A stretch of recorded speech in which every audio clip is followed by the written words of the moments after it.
መሶብን በእኛ ልጆች በእኛ ሲስተም እዚህ ቦታ መጀመር ይሄ ለኢትዮጵያ ሕዝብ ትልቅ የምስራች ነው።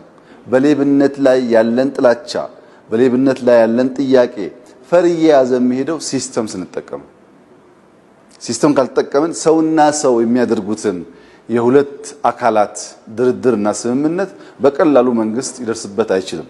ሌብነት በውስጥ ያለ ክፉ ስፕሪት ስለሆነ በቀላሉ ማወቅ አይቻልም። በገቢዎች ምሬት አለ፣ በኦዲት ድርድር አለ፣ ገቢዎች ይደራደራሉ ይባላል።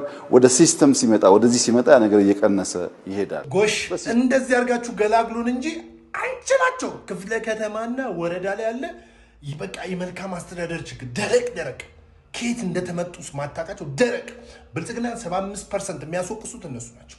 በቃ ችግር ናቸው ውስጡ ያሉት ሙሰኛ ወረዳ ክፍለ ከተማ ውስጥ ጌታ ሆይ ድረስ ምን ደረቅ ህዝብ አገልግሎት መስጠት አይፈልግ።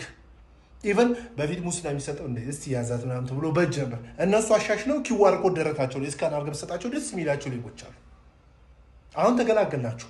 መሶብ የአንድ ማዕከል አገልግሎት በቃ ገላግሌ ነው። እዛ ጋራ አጉላላለሁ፣ ቀበላለሁ፣ እመቻቻለሁ ምናምን ብትል በቃ ሲስተሙ ሪፖርት ስለሚያደርግ እስር ቤት ካቴና ይመጣልሃል፣ ትገላገለዋል። ይሄን ደግሞ የምትሰጡም ሰዎች ደግሞ አድቡ፣ ሙስና አትስጡ። በቃ እናንተ ሙስና ትወዳላችሁ መስጠት፣ ልክ እንደ መቀበል የምትቆጥሩት። እውነት ለመናገር እኮ ከፍተኛው ህዝቡ ምሬት የሚያደርገው ለውጡን ይቀበላል፣ የሚያየውን ነገር ያመሰግናል።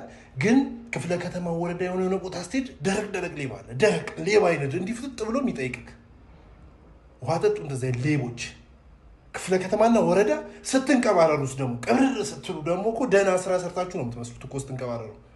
እግዚአብሔር ይስጣችሁ ገላገልከን ከእንደዚህ ደረቅ ሌቦች።